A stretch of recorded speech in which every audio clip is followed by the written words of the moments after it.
Update এইখিনি আপোনাৰ পৰা সবিশেষ প্ৰথমতে জানিব বিচাৰিম। কালি ৰাতি গোটেই 4-5টালৈকে আমি হাই কমিশ্যনৰ লগ লাগি আছোঁ। অসম চৰকাৰে মুখ্যমন্ত্ৰী নিজেও কথা পাতি আছে। এতিয়া আমি মৰ্গত আছোঁ, এইটোৱে মৰ্গটো আছে আৰু এতিয়া আমাক দেখুৱাবলৈ মাতিছে আৰু প্ৰচিডিঅ'ৰবোৰ কমপ্লিট হৈছে। আৰু আজি ৰাতি 6:30 বজাত এয়াৰ ইণ্ডিয়া ফ্লাইটে নিয়াৰ কাৰণে বডিটো নিয়াৰ কাৰণে ব্যৱস্থা কৰা হৈছে। আমি বৰ অৰ্গেনাইজ কৰি আছোঁ আৰু মূলতঃ হাই কমিশ্যনৰ মানুহ আছে, জুবিন সিদ্ধাৰ্থ আছে, সন্দীপন তেখেতৰ ভায়েক আছে, শেখৰ আছে।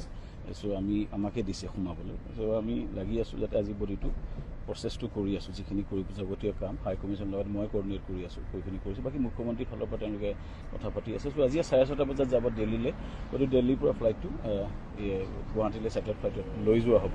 এতিয়া আমি মৰ্গতে আছোঁ। এতিয়া আমাক চাৰিজনক চাব দিছে, এতিয়া যাব লৈছোঁ। কিন্তু এটা বস্তু দেখিবলৈ পোৱা গৈছে, অসমৰ সকলোতে চৰ্চিত হৈ আছে যে শ্যামকানু মহন্তই জুবিন গাৰ্গক ছিংগাপুৰলৈ লৈ আহিছিলে, কিন্তু শ্যামকানু মহন্তই ছিংগাপুৰলৈ লৈ অহাৰ পাছত তেওঁ কোনো ধৰণৰ খবৰ নাৰাখিলে, যাৰ ফলশ্ৰুতিত এই ঘটনাটো সংঘটিত হ'ল। কি ক'ব আপুনি? প্ৰথমতে শেখৰে এতিয়া কৈছিলে শ্যামকানু মহন্তই লৈ অহা নাছিলে। একচুৱেলি আমাক জুবিন গাৰ্গে নিজে আহিব বিচাৰিছিলে। তেওঁ কৈছে মই ছিংগাপুৰ ভ্ৰমণ কৰিব বিচাৰিছোঁ আৰু এই অনুষ্ঠানটো যিহেতু আমাৰ নৰ্থ ইষ্ট ইণ্ডিয়া ফেষ্টিভেল য'তে হয় ত'তেই জুবিন গাৰ্গ যায় আৰু এই অনুষ্ঠানটো এইটো কোনো অনুষ্ঠান ইয়াত অসমৰ বিশেষ ভূমিকা নকৰে, বিশেষকৈ বাকী উত্তৰ পূবৰ ৰাজ্যবোৰ আহে।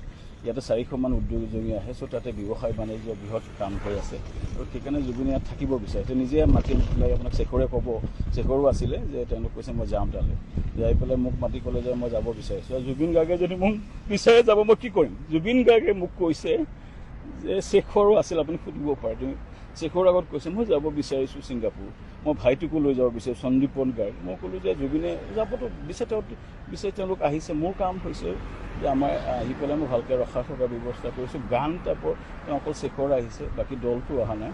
ত' আহি পেলাই তেওঁ অহাৰ পিছত আমাৰ ইয়াত অনুষ্ঠান চলি আছে, 400জন মানুহ আহিছে, উত্তৰ পূবৰ নেতৃত্ব আহিছে, বিজনেছ মিটিং চলি আছে।